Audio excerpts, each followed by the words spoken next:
Hello guys, yan. Diyan sa video na yan, makikita nyo guys na kami ay palabas na ang aming bahay. Dahil ang aming bahay ay malapit sa mga nyogan, kasagingan, at kapalayan guys. Yan. Palabas na kami dyan guys. Punta kami ng Baler guys. Ito na ang Baler guys. Yan. Yan lang bagong kagagawa lang yan guys sa daanan. Yan, parang gagawin na lang national road yan guys dahil napakalawak. Ang ganda nga yan guys may video ako nakita na naka-drone. Ang ganda pala pag gabi dyan guys. Ayan, punta kami sa Baler guys. Tatanong-tanong lang kami guys para yung aming palay ay medyo nabenta natin ng may presyo guys dahil sobrang mura na palay guys. At naawa ko guys sa mga magsasaka dahil andun na ang mamahal ng mga gamit sa bukid ay andoon na mura lang ang palay dito sa amin guys. Yan, punta kami saglit sa dagat guys. Ganyan lang kami guys, kapag may pupuntahan sasabay na rin namin na pumunta ng dagat na kakain kami sa gilid ng dagat dahil kung hindi ganyan ang gagawin namin guys na isasabay lang namin ay magagastusan tayo sa gasolina guys. Yan, kaya sabay-sabay lang ang aming mga ginagawa guys kapag lalabas para makatipid tayo ng gasolina guys at saka oras na rin guys. Yan, konting banding kami dyan guys, kain kami lang na family. Yan, ang ganda ng Baler guys.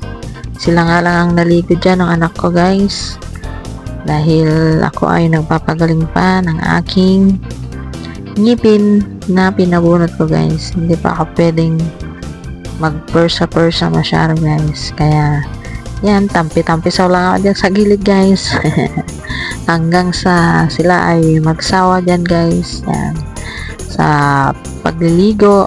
Yan, marami nga guys na dyan nagsisurfing nang pumunta kami dyan guys dahil medyo ang alon ay medyo malakas guys.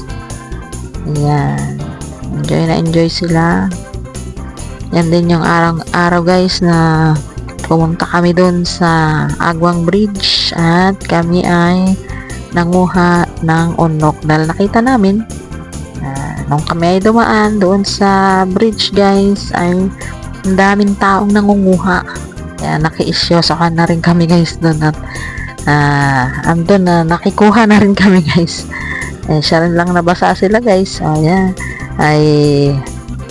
di doon na rin kami guys na makikuha-kuha na rin guys dahil sa konti pa naman nakuha nila guys na mga unok ay bumili na rin kami guys. Yan, pag binili nyo ang unok dito sa amin sa mga nagtitinda, yung 50 pesos ay konti lang guys, kaya nung kami pumunta doon ay bumili ako ay doble dun sa nabibili ko dun sa namamasyal na mga nagtitinda guys. Yan, sarap maligo dyan guys. Alon-alon, mababa kasi ang dagat guys, kaya nung kuha sila dun ng unok sa may ilalim ng Agwang Bridge, mababa rin din yung tubig doon guys. Yan, tamang tampi-tampisaw lang muna tayo guys, mahirap na. Yan, guys, pasensyahan nyo na ako guys dahil ang aking pagsasalita ay medyo bulol-bulol pa guys dahil ako naka voice over ng ilang video. Yan nga dahil sa akin pong ngipin na medyo sumasakit pa pag nagsasalita. Yan, pauwi na guys. Yan na ang Agwang River. Diyan na namin makikita guys ang sa Agwang Bridge guys. Yan, dyan na namin makikita ang maraming nangunguha na mga unok guys. Yan. Ang daming tao doon, kaya sabi namin, puntahan nga namin para naman makaulam rin kami ng unok na libre guys. Di nadagdagan guys yung aming nakuha. Yan, napakahaba nitong Agwang Bridge na to. Kala ko nga Baler Bridge to eh. Agwang pala.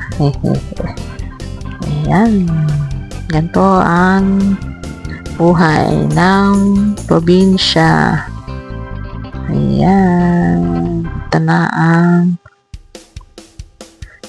Agwang River. Ayan, dyan, makikita na namin guys dyan.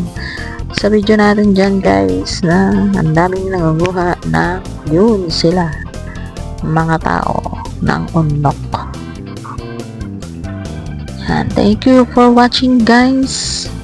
Patuloy lang kayong mag-comment, mag-share at paki-like na rin ang ating video guys. Pa-share na rin guys para maraming makanood nitong ating video.